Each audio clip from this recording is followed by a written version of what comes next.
Halo teman-teman, kembali lagi dengan Edwin di channel analisis laporan keuangan. Oke, untuk sesi kali ini saya mau bahas Vale Indonesia, ya Inco kodenya. Ini perusahaan udah lama listing seingat saya ya, memang udah cukup populer juga gitu ya untuk para investor. Oke ya, sebelum kita mulai, jadi disclaimer dulu ya. Jadi video ini, sesi ini seluruhnya ini disusun oleh saya sendiri, Edwin, dengan tujuan sharing ya, sharing analisis laporan keuangan dari sudut pandang pribadi saya. Jadi seluruh isi materinya ini hanya sifatnya edukasi dan informasi umum saja. Jadi bukan rekomendasi investasi ya teman-teman ya, dan tidak dimaksudkan untuk ajakan beli, jual, atau hold suatu saham yang disebut. Berarti kodenya apa? Inco ya. Nah, jadi setiap keputusan investasi itu adalah tanggung jawab masing-masing teman-teman gitu ya. Jadi teman-teman harus ya riset mandiri, analisis lebih mendalam, dan konsultasi dengan penasihat keuangan nih bila diperlukan gitu. Oke, jadi Inco akan mau kita lihat dulu ya. Saya akan melihat dengan 3 kriteria utama gitu ya dalam memilih perusahaan di bursa efek ini buat saya gitu. Yang pertama, syaratnya adalah perusahaan yang membagikan dividen gitu. Mengapa harus membagikan dividen? Karena dividen ini adalah akhir dari suatu bisnis. Maksudnya gimana akhir dari suatu bisnis? Jadi perusahaan itu kan ada ya, untuk perusahaan yang mengejar profit itu pasti dia harusnya menghasilkan profit ya, menghasilkan keuntungan. Nah, keuntungannya ini dibagikan kepada kita pemegang sahamnya supaya kita bisa nikmati ya gitu. Jadi perusahaan ini memang terbukti untung ya, mencetak keuntungan gitu ya, bisa dinikmati oleh kita gitu sebagai pemegang sahamnya. Nah, memang untuk di bursa efek gitu ya, keuntungan kita itu dari berinvestasi saham itu cuma ada dua. Yang pertama ya dari dividen, dua ya dari capital gain gitu ya, kenaikan harga sahamnya. Cuman yang jadi masalah itu kan kita kan pasti mengharapkan gitu ya keuntungan di saham itu bisa kita nikmati. Jadi mengapa gitu ya saya itu selalu mencari perusahaan yang membuat pemegang sahamnya itu kaya gitu ya, memperkaya pemegang sahamnya, memberikan nilai tambah untuk pemegang sahamnya. Jadi bukan membeli perusahaan yang hanya memperkaya ownernya yang merangkap komisaris direksi gitu ya, karena kalau yang jadi komisaris direksi itu kan sudah dapat gaji gitu ya, jadi mau perusahaannya harganya turun sekali atau memang nggak mencetak untung udah nggak terlalu peduli harusnya gitu ya, kan udah dapat gaji besar gitu, apalagi jabatannya komisaris dan direksi. Nah gitu ya, jadi carilah gitu ya perusahaan yang benar-benar memperkaya kita sebagai pemegang sahamnya, yang adil dan menghargai kita. Lewat apa? Ya lewat pembagian dividen gitu ya. Karena perusahaan yang membagikan dividen itu harus memiliki kondisi bisnis yang sehat ya, kondisi bisnis keuangan yang sehat juga gitu ya. Jadi secara profitabilitas dan secara arus kas juga gitu. Nah, setelah teman-teman udah dapat nih, saya udah dapat perusahaan yang punya kondisi bisnisnya bagus gitu ya, membagikan dividen juga, dan pastinya itu saya harus membeli di bawah nilai wajar gitu ya, harus under value. Jadi buat teman-teman, untuk apalagi yang pemula ya, sebelum Anda memulai investasi, gunakan akal sehat Anda ya, jangan ikut-ikutan, jangan FOMO. Perhatikan valuasinya gitu. Kalau udah terlalu gila, terlalu mahal, terlalu tinggi, udahlah mendingan cari aja cari saham lain gitu ya. Jangan mudah percaya sama analisis orang, termasuk sama saya sendiri gitu ya, karena ini saya hanya sharing aja ya dari sudut pandang saya pribadi gitu ya. Jadi memang yang saya lakukan itu memang yang dari mengikuti konsep value investing. Ini yang saya lakukan sejak tahun 2016 sampai sekarang. Metodenya gini-gini aja, sama-sama aja, diulangi terus menerus gitu ya. Kenapa diulangi gitu ya, di-sharingkan gitu kepada teman-teman supaya teman-teman makin ngerti gitu ya, makin paham. Nggak harus ikutin yang saya gitu ya, nggak, jangan ikutin saya, cuma setidaknya dapat dapat pandangan lah gitu ya, supaya teman-teman bisa lebih bijak dalam berinvestasi saham. Jadi saya itu akan membeli perusahaan gitu ya pada saat harganya ini di bawah nilai wajarnya atau di bawah nilai intrinsic value. Value-nya ini saya gunakan PBV sama dengan 1 atau price to book value. Jadi pada saat dia udah turun tuh ya, misal PBV 0,85 gitu, saya mulai cicil beli aja gitu ya. Nah, kalau misalnya saya beli di 0,85 PBV-nya, kan take profitnya di PBV sama dengan 1, ya potensi profitnya segini, 17% gitu ya, 17 sekian persen. Jadi ketika sering berjalannya waktu gitu ya, harga sahamnya kembali ke nilai wajar ya, ke PBV sama dengan 1, segini profitnya. Atau memang urusannya bagus, ya saya hold lebih lama gitu ya, nggak apa-apa, fleksibel sekali, tergantung kondisi pasarnya bagaimana gitu. Jadi memang gayanya saya ini yang saya biasa lakukan, nggak pernah cari saham yang multi bagger gitu ya. Kan pasti banyak teman-teman cari saham yang mutiaranya terpendam gitu, yang apa, yang hidden gem lah gitu. Kalau saya enggak gitu ya, cari aja yang wajar-wajar aja gitu ya, yang nggak perlu multi bagger juga nggak apa-apa kok gitu. Cuma kalau dapat multi bagger atau PBV 0,5 atau lebih kurang, ya itu sih bonus gitu ya. Yang sama pengen juga gitu ya, cuman ya memang saya dari dulu seperti ini gitu caranya. Dan memang harus diakui bahwa PBV kurang dari satu ini penuh value trap gitu ya. Jadi jangan mudah percaya. Maka kenapa harus dikombinasikan dengan dua syarat ini gitu ya. Harus bagi dividen, punya bisnis yang sehat. Tahu dari mana? Tahu dari laporan keuangan gitu. Nah, jadi prinsipnya gimana? Ya, yang pertama gitu ya, saya atau teman-teman harus sabar ya, harus orientisnya pada jangka panjang, bukan jangka pendek, bukan sebulan, bukan 2 bulan, bukan 3 bulan ya. Ya setidaknya minimal setahun sampai 2 tahun lah gitu ya, minimal segitu. Nah, dan fokusnya pada value gitu ya, pada value teman-teman gitu. Kalau saya pakai PBV, kalau teman-teman value-nya gimana? Terserah, bebas mau pakai enterprise value, mau pakai net asset value, mau pakai apa tuh yang susah-susah gitu ya, banyak lah, pokoknya banyak banget gitu, nggak masalah gitu. Yang penting Anda fokus dulu ke value-nya gitu ya. Jadi value itu dia berubah setiap 3 bulan sekali lewat laporan keuangan gitu kan. Kalau teman-teman menghitung value pasti pakai data-data laporan keuangan. Nah, setelah fokus pada value, barulah Anda fokus pada price teman-teman gitu ya, karena dia berubah setiap hari, berubah setiap detik gitu ya. Price ini adalah nanti harga kapan Anda entry gitu ya. Jadi jangan diutamakan price-nya, value-nya dulu gitu ya. Supaya kenapa? Supaya teman-teman bisa menghitung dulu margin of safety-nya, MOS-nya dulu berapa gitu ya. Kenapa saya harus fokusnya pada value, harus orientasinya jangka panjang? Karena sudah banyak gitu, ini sebuah fakta gitu bahwa harga saham itu pada akhirnya akan mencerminkan kinerja fundamental perusahaan dalam jangka panjang. Ini yang dilupakan ya. Jadi kebanyakan orang itu hanya ngekatnya sampai sini aja. Nanti fundamental perusahaan bagus, harganya pasti bohong, itu bohong gitu ya.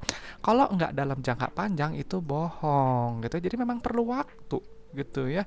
Jadi memang ya pastikan teman-teman membelinya yang wajar-wajar aja gitu ya, di bawah nilai wajar, emang apa kondisi bisnisnya bagus gitu, tinggal masalah waktu aja. Nah, yang jadi waktunya kapan? Nggak tahu ya, nggak tahu. Nah, itu kekurangannya di situ. Cuman kan kalau misalnya kita beli perusahaan yang bagus gitu kan, pasti kita lebih tenang gitu ya, tidur lebih nyaman, nggak gitu bikin, karena ya memang perusahaan terbukti untung gitu ya, apalagi kita dapat dividen.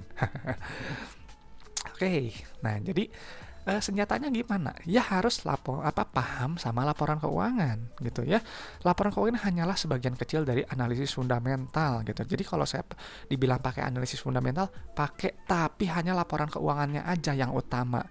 Yang kedua corporate action gitu. Cuma nanti mungkin saya di lain waktu lah saya bahasnya tentang corporate action. Sebenarnya sedikit kok ya, nggak susah gitu, nggak gitu banyak gitu. Karena sebenarnya semua itu nanti akan terlihat di ini ya, bagian-bagian laporan keuangan, neraca, laba rugi, arus kasnya gitu ya, semuanya nanti terlihat di sini.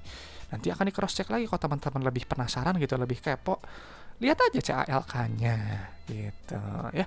Nah, jadi nanti laporan keuangan ini dia itu bisa bercerita gitu ya, bisa bercerita, nanti akan menunjukkan ya 7 ciri perusahaan sehat versi saya, versi Edwin gitu ya. Apa aja? Ya ini 7 ciri perusahaan sehat itu ya, bisnisnya sehat ya, kasnya nyata, ada likuiditas ya, keberlangsungan operasinya yang bagus, bisa bayar dividen gitu ya, nggak bergantung utang yang terlalu besar, adanya pertumbuhan, adanya ekspansi gitu ya, menjaga kepercayaan investor kita ya gitu. Bisa menjaga kepercayaan kreditor juga, pemberi pinjaman gitu ya, dan pastinya valuasinya ya akan cenderung naik dan atau minimal stabil lah gitu. Kalau misalnya ada penurunan dalam, nanti dia akan kembali lagi gitu ya ke nilai yang seharusnya gitu. Nah, ini yang di dalam kurung ini adalah indikator-indikator yang saya gunakan gitu. Jadi gimana? Inco ini nanti akan saya screening ya dengan 7 syarat utama saya gitu. Apa aja? Ini nih, dividen gitu, saldo laba. Ini yang wajib ya. PBV kurang dari 1 gitu ya. Kalau nggak kurang dari 1, saya nggak mau, bisa langsung skip gitu ya. Jadi PBV-nya dulu yang utama. Lalu PER-nya untuk profitabilitasnya ya. CFO-nya plus, CFI sama CFM-nya negatif. Maksudnya gimana? CF ini untuk perusahaan itu berekspansi ya, CFF ini membayar pinjaman ke bank, sederhananya gitu. Jadi kenapa saya bilang tadi laporan keuangan ini punya cerita gitu ya, ya ceritanya saya sederhanakan gitu ya dalam versi saya gitu. Jadi saya melihat perusahaan itu ya anggap aja perusahaan sendiri gitu, seperti diri kita gitu ya, nggak perlu ribet-ribet gitu ya, nggak perlu terlalu pusing gitu. Berarti Pak Edwin ini jago gitu? Enggak, justru itu saya nggak jago gitu ya, saya nggak jago gitu ya. Paham bisnis apa terlalu detail juga enggak gitu. Cuma saya menyederhanakan aja supaya apa? Supaya gampang dimengerti gitu. Jadi apa yang saya lakukan ini berlaku ya untuk semua perusahaan gitu, mau perusahaan terbuka, tertutup, atau perusahaan luar negeri. Yang penting ada LK-nya gitu, ada laporan keuangannya, itu kita bisa bangun cerita ya. Nah, jadi nanti datanya ini nanti akan saya pindahkan ke ini ya, Excel gambar kerja saya, dan teman-teman bisa download gratis gitu ya. Linknya ada di deskripsi video. Jadi teman-teman download aja, passwordnya ALK Edwin. Gratis ya, ini direct link, nggak pakai apa yang bit.ly itu enggak gitu ya. Murni bisa di-download gitu, saya nggak dapat apa-apa. Oke, jadi teman-teman ini download aja gitu ya, kita sama-sama belajar gitu ya, sama-sama memahami gitu laporan keuangan yang sederhana aja gitu. Oke, untuk info kita pindahkan dulu ya gitu ya. Kita buka aja LK-nya, nih ada di sebelah kanan. Nah, pastiin teman-teman cek dulu nih ya. Satuannya ini ribuan dolar, ribuan USD. Ini masih 1 juta. Salah ya, berarti ya 1000 dikali kurs aja gitu ya. Kalau saya memang ada tabel kursnya ya, teman-teman ya bisa bikin sendiri. Oke, nah atau ikutin aja angka yang di sini. Nah, jadi tadi screening yang pertama itu dividen ya. Nah, memang untuk info ini saya udah dapat datanya ini gitu ya. Saya mencari perusahaan itu yang bagi dividen 3 tahun terakhir. Nah, ini perusahaan ini dia baru membagikan dividen 2 kali ya, nggak nyampe 3 kali berturut-turut. Kalau saya harus 3 kali berturut-turut tanpa absen satupun. Jadi ini udah nggak lolos screening saya. Ya, jadi kalau udah nggak lolos ya kita kasih tanda X aja, berarti ini nggak cocok. Saya mendingan cari saham lain gitu. Itu cara saya seperti itu, yang simpel-simpel aja. Nah, setelah itu ya, setelah kita screening gitu, langsung cek ini ya di kas Tarakas. Itu posnya pakai yang ini. Kas Tarakas ini adalah bukan isi uang, jumlah uang yang berada di dalam dompet perusahaan gitu. Teman-teman punya dompet kan? Nah, Anda anggap aja itu dalam uang di dalam dompet Anda itu ya kas dan setara kas ini ya. Kas setara kas ini itu adalah apa namanya? Yang paling penting karena kan teman-teman buat belanja ya, sehari-hari belanja, mau buka usaha, mau bayar pinjaman ke bank, bayar pinjaman ke teman, atau mau teman mau bayar ke Anda, semua pakai uang tunai, semua pakai uang kas, ya pakai ini gitu ya. Ini itu nanti bisa digunakan, nanti dijelasin di arus kas ya, tapi nanti gitu ya. Cuman yang penting Anda tahu dulu, Anda melihat perusahaan itu, lihat dulu ada uangnya nggak gitu. Bukan kalau misalnya pakai bank juga, bank kan ngelihat juga ini bisa bayar nggak nih ya, pinjaman gitu. Karena kan setara kas ini kan dia termasuk aset lancar, ada kaitannya dengan rasio lancar kan gitu ya. Jadi untuk membayar apa namanya kewajiban yang kurang dari 1 tahun gitu. Cuma saya nggak lihat yang lainnya. Kan kalau piutang usaha harus ditagih dulu. Ya teman-teman tahu lah ya, kita kalau nagih utang juga belum tentu gampang. Nah, jadi kalau udah nyisir kas tarakas, langsung loncat ke mana? Ekuitasnya. Yang ini ya, saldo laba. Nah, pakai yang ini. Nah, saldo laba ini adalah angka kunci, angka favorit saya dari zaman dulu sampai zaman sekarang. Zaman sekarang. Sampai sekarang gitu. Jadi sebenarnya saldo laba ini apa sih? Saldo laba ini adalah total akumulasi keuntungan perusahaan dari pertama kali berdiri sampai kuartalnya terbit. Gitu. Jadi misalnya nih teman-teman punya perusahaan nih, modal awal 3 miliar ya. Di tahun 2015 untung 250 juta. Nah, di tahun berikutnya untung 350 juta. Tuh, saldo labanya bertambah. Ya, ini di jumlah ini. Tahun berikutnya untung lagi. Nah, ini nih. Tuh, bertambah terus. Ya, kalau rugi terus ya dia akan defisit gitu ya, akan ada akumulasi kerugian gitu. Jadi pakai kalimatnya gimana? Kalimatnya gini, perusahaan Inco atau Vale Indonesia telah mencetak keuntungan sebesar 2,1 berapa nih ya, 2,1 juta gitu kali kursnya USD ya, 2,1 juta dari pertama kali beroperasi sampai laporan kuartal ini terbit gitu. Ini sudah terbukti untung gitu ya. Kalau misalnya rugi melulu, nggak akan ada namanya saldo laba. Teman-teman bisa cek aja perusahaan-perusahaan yang bermasalah gitu ya, yang harganya gocap gitu. Kebanyakan mereka perusahaannya ini negatif gitu ya, karena akumulasinya rugi terus menerus gitu. Apa yang bisa diharapkan gitu ya, kecuali bisa membalikan saldo labanya jadi untung. Makanya jangan heran dengan kalimat yang tadi yang saya sebut gitu, yang saya sampaikan. Ini tuh fakta gitu ya. Jadi saya nggak peduli kalau misalnya perusahaan tuh jelek gitu ya, terus digoreng naik tinggi, saya nggak peduli gitu ya dengan harga seperti itu gitu. Karena saya cari yang perusahaan yang real, yang nyata dia memang bagus gitu. Karena kalau jangka pendek nanti juga dia akan turun lagi. Toh buktinya juga banyak kan perusahaan yang parkir di Gocap dan memang perusahaan-perusahaan itu bermasalah. Itu kan fakta gitu ya. Gitu udah dikasih tahu gitu. Cuman mau percaya atau enggak ya kan kembali ya ke selera masing-masing aja gitu. Cuman saya ini ya edukasi aja dari berdasarkan pengalaman saya sendiri gitu ya, melihat gitu banyak laporan keuangan ya memang seperti itu. Nah gitu ya, jadi setelah dari saldo laba gitu ya, loncat ke ekuitas yang ini ya. Nah karena Vale ini dia nggak punya KNP, jadi isi aja KNP-nya 0 ya gitu. Nah ini kita pindahin. Nah tuh. Nah ini bayangin ya nih, rasio saldo laba terhadap modal awal itu 4 kali. Artinya apa? Modal awal misalnya 1 miliar, teman-teman punya uang 1 miliar gitu ya, telah menghasilkan total keuntungan 4,1 miliar di luar dividen yang dibagikan. Bagus sekali gitu ya, terbukti untung. Nah, modalnya udah naik 4 kali lipat gitu ya, hebat gitu. Ini perusahaan terbukti untung. Jadi cari yang minimal satu atau udah yang balik modal. Kalau kurang dari satu, saya menganggapnya itu perusahaan masih bertumbuh gitu ya, masih berkembang gitu. Bukan jelek ya, masih berkembang gitu. Saya nggak bilang jelek gitu ya, karena kan masih ada untungnya setidaknya gitu ya. Dan ini rasio nilai bukunya ini PBV-nya kurang dari 1 ya, 0,95. Jadi ini udah lolos screening yang untuk PBV. Cuman ini udah enggak ya, enggak. Nah ini udah cukup ya menarik secara PBV tapi tidak secara dividen ya. Oke, nah kita lewat lagi langsung ke ini ya, yang fokus analis nih, revenue, gross profit, net profit. Kalau saya pakai 3 ini ya di laporan laba rugi, karena apa? Revenue menunjukkan pertumbuhan perusahaan, gross profit menunjukkan efisiensi perusahaan atau tingkat kompetitif suatu produknya gitu ya. Jadi semakin bernilai nggak nih produknya. Kalau produknya sangat bernilai bisa GPM-nya tinggi. Dan yang pasti angka kunci ya, laba bersihnya berapa gitu.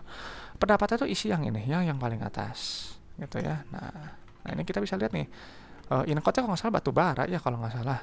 Nah ini kan memang tergantung dari harga acuan batu bara ya gitu, harga globalnya gimana. Mungkin ini ada penurunan, ya mungkin harga batu bara lagi turun kali ya.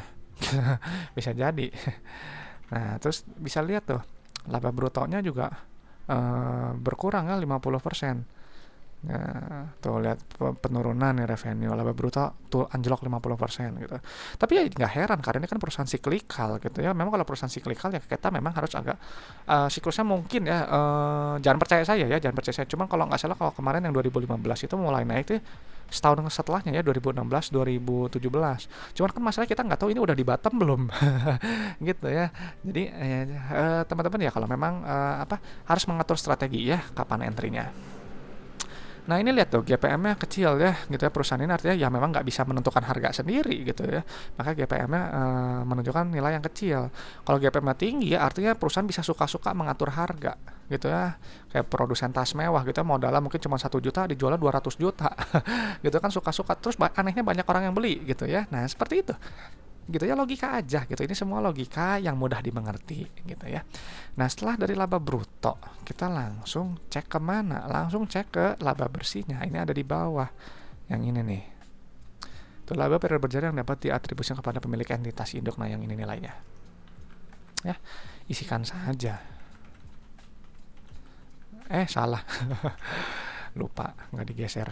Nah lihat tuh, keluar nih EPS-nya ya. Tuh ROE-nya kecil sekali gitu ya. ROE-nya cuma 1,85, margin bersihnya cuma 5,96, tapi nggak masalah gitu ya. Yang penting ini PR-nya nih. PR ini 51. Ini mahal banget buat saya gitu ya. Kalau PR 51 artinya apa? Anda perlu 51 tahun untuk balik modal gitu. Jadi kadang patokannya saya gitu ya, kalau misalnya saya membeli suatu saham apabila udah masuk nih misalnya, kita menghitung dari PR-nya aja, setidaknya kalau kita membeli itu melakukan hold suatu saham itu selama jumlah PR-nya. Jadi kalau PR-nya 5, berarti teman-teman atau saya harus siap memegang selama 5 tahun. Kalau PR-nya 10, berarti teman-teman atau saya harus memegang minimal 10 tahun. Seperti itu. Jadi cari PR yang kecil gitu. Saya cari PR dikurang dari 15 ya, kalau bisa kurang dari 10. Ini nggak lolos. Jadi secara valuasi per nih masih kemahalan gitu ya, terlalu tinggi gitu ya. Tapi ya wajar sekali lagi karena ini perusahaan siklikal gitu. Nanti kalau udah tahun depan 2 tahun lagi mungkin dia akan melonjak tinggi gitu. Jadi mungkin biasanya kan memang kalau yang strategi siklikal di call atau batu bara bisa beli pas lagi kayak gini gitu ya. Itu hanya salah satu strategi aja. Nah, setelah itu masuk ke arus kas. Di arus kas ini adalah validasi dari laporan laba rugi. Sebentar ya, pengen minum dulu.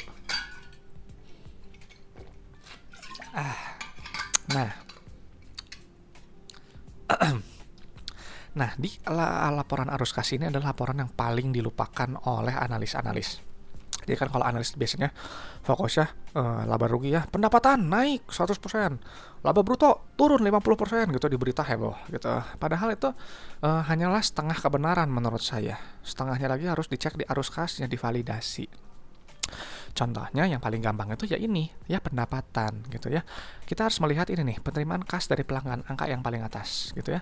Jadi gini, teman-teman menjual rumah seharga 400 juta gitu ya. Jual rumah harga 400 juta.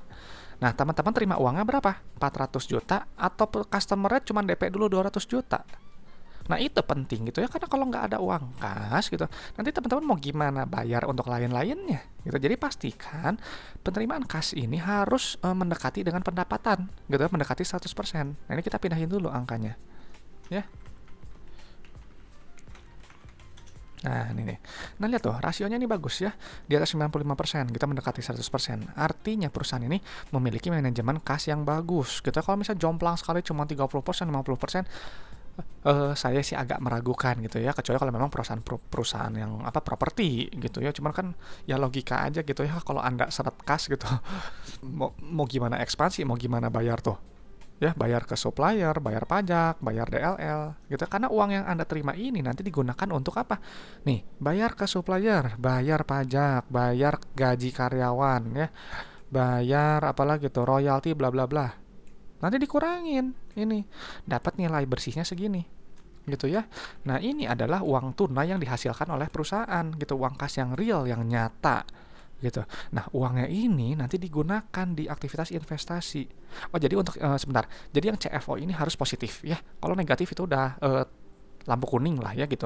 Ya, berarti kan ada kesulitan arus kas gitu. Secara bisnis nggak profitable secara uang kas. Meskipun laba bersihnya dia positif. Jadi makanya kenapa tadi saya bilang mungkin di video sebelumnya juga saya bilang hati-hati adalah perusahaan yang untung selalu gitu ya, tapi nggak pernah bagi dividen. Bisa jadi untungnya itu cuma untung bohong-bohongan aja, untung di atas kertas gitu ya. Operasi bisa aja nombokin terus gitu ya. Kok perusahaan untung terus tapi nggak ada uang kas gitu ya. Makanya kenapa saya cari yang bagi dividen. Kok bagi dividennya memang udah terbukti untung, kita dapat uang tunai gitu, perusahaan yang bayar ke kita gitu, memberikan sharing hasil keuntungannya. Nah, kayak gitu, logika aja gitu ya gitu. Jadi belilah yang logika gitu ya. Kan kalau misalnya owner yang menangkap komisaris gaji ya mereka udah dapat tuh, dibayar tuh ada uang dari perusahaan gitu, kita dapat apa? Ya nggak dapat apa-apa kecuali makan hati aja. Nah, jadi memang yang dari investasi ya ini menjelaskan tentang menjelaskan tentang ekspansi usaha gitu. Jadi kalau nilainya negatif, perusahaan ini semakin besar gitu ya. Tuh, melakukan ekspansi, pembayaran untuk pembelian aset tetap gitu. Apa aja aset tetapnya ya nggak tahu, terserah perusahaan. Kita bisa beli tanah, beli mobil, beli apalah perlengkapan gitu ya, supaya masih perusahaan itu lebih aktif, lebih besar, profitnya nanti harapannya lebih besar juga gitu ya. Yang bagus nilainya negatif. Nah, terus di pendanaan CFF ini berkaitan dengan pinjaman ke bank gitu, sederhananya gitu ya. Jadi kalau nilainya negatif tuh kayak gini nih, negatif, berarti dia membayar pinjaman gitu, membayar pinjaman ke bank supaya harapannya utangnya makin kecil gitu. Nah, cuman memang kalau di sini lihat nih ya, ini menariknya gini ya, si Inco ini dia nggak ada utang ke bank tuh, nggak ada utang berbunga, hebat sekali ya ini gitu. Makanya kenapa di si laporan arus kasnya nih tuh nggak ada pembayaran pinjaman. Biasanya kalau misalnya ada yang utang ke bank, dia ada di sini ya, pembayaran pinjaman ke bank, pembayaran utang bank jangka pendek atau utang bank jangka panjang. Nah gitu, yang bagus ini seperti ini, nilainya negatif gitu ya. Jadi cari yang negatif ya. Nah, kalimat sederhana yang tadi saya bilang, kalau nilainya positif gitu ya, nih kayak gini nih, lihat dia artinya mendapat pinjaman gitu ya, atau mendapat modal baru tuh kayak gitu. Penerbitan saham baru dapat modal baru. Yang jadi pertanyaan, perusahaan itu yang bagus itu disuntik modal terus, dapat modal terus, atau dari hasil apa kinerja perusahaan untuk ekspansi tambah besar? Logika. Kalau perusahaan yang dia sering disuntik modal, yang sering right issue, yang sering private placement, yang sering apalagi tuh minjam ke bank, itu buat saya itu perusahaan yang nggak bagus. Ya, perusahaan yang real itu ya dia untung makin gede ya dari usahanya sendiri gitu ya. Kalau memang ada suntik modal ya sifatnya sementara gitu ya, nggak terusan gitu, nggak terus menerus seperti itu gitu ya. Jadi hati-hati gitu, bisa kelihatan gitu. Maka kenapa saya bilang gayanya saya ini fokusnya ke laporan keuangannya aja, karena saya udah dapatlah gambaran besar ini perusahaan ini gimana gitu. Saya nggak perlu ngecek masalah apa sektor industri lah, makroekonominya saya nggak gitu peduli, nggak ngerti juga gitu ya detailnya gimana. Tapi dari laporan keuangan yang fokusnya di satu perusahaan, teman-teman bisa dapat banyak info seperti ini. Ini kan udah kelihatan tuh screening checklistnya gitu ya. Dan teman-teman juga apa namanya cukup sekali gitu informasinya kalau kita fokusnya ke laporan keuangan gitu. Kenapa? Kan ini kan nih ada catatan-catatannya nih. Teman-teman bisa cross check tuh di CALK di bawahnya. Kalau kepo sekali, Anda jadi tahu, lebih dapat gambaran besar kayak gitu ya. Ini yang saya biasa lakukan dari 2016 sampai sekarang. Fokusnya ke LK-nya aja, laporan keuangannya gitu ya. Nah, jadi kesimpulannya gimana untuk Vale? Vale ya, Inco ini ya secara dividen ini menurut saya nggak bagus ya, karena tahun sebelumnya nggak bagi dividen. Mungkin dari sininya juga adanya penerbitan saham baru gitu ya, perlu modal, atau mungkin ada sesuatu lah, saya nggak tahu, saya nggak ikutin beritanya gitu ya. Jadi perusahaan ini nggak menarik ya, dari awal udah nggak lolos screening.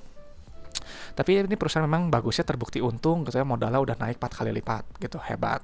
Nah, terus juga PBV juga ya memang udah murah gitu ya, meskipun masih borderline di 0,95. Kalau 0,95 ya potensi profit cuma 5,5% aja, karena take profitnya di TP-nya di PBV 1. Tapi kalau misalnya booming lagi batu bara gitu, PBV jadi 2, 3, itu berarti mantap itu ya potensi profitnya gitu. Cuma saya nggak cari yang kayak gitu.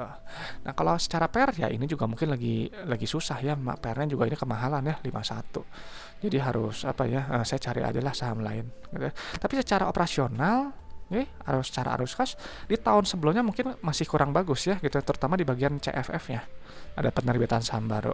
Tapi untuk yang sekarang ini bagus gitu ya, cuman memang belum sempurna karena masih ada penurunan kas. Cuman nggak masalah sih buat saya gitu kalau saya melihat perusahaan ini secara operasional bagus kok ya, secara arus kas buat saya. Oke, jadi untuk Inco ya buat saya ya nggak menarik ya, karena ya tadi udah dijelasin juga. Jadi ya tutup aja laporan keuangannya, cari saham lain buat saya gitu. Tapi kalau teman-teman punya pendapat yang berbeda tentang Inco, boleh dong gitu ya, kasih pendapat teman-teman gitu, komen di video gitu supaya jadi bahan diskusi dan teman-teman juga bisa dapat pandangan gitu. Saya juga dapat pandangan yang mungkin saya miss gitu ya tentang perusahaan ini gitu. Atau teman-teman punya request saham yang mau dibahas, atau punya pertanyaan seputar investasi saham, boleh komen juga gitu ya. Nanti saya respon gitu, teman-teman bisa respon juga gitu, supaya jadi bahan diskusi untuk belajar bersama-sama gitu ya. Oke teman-teman, semoga analisis saya gitu ya bisa bermanfaat untuk teman, bisa memperkaya teman-teman gitu ya, memperkaya pandangan gitu dalam melihat suatu perusahaan gitu ya. Oke, sekali lagi semoga bermanfaat gitu ya. Saya Edwin, sampai ketemu lagi di video-video berikutnya.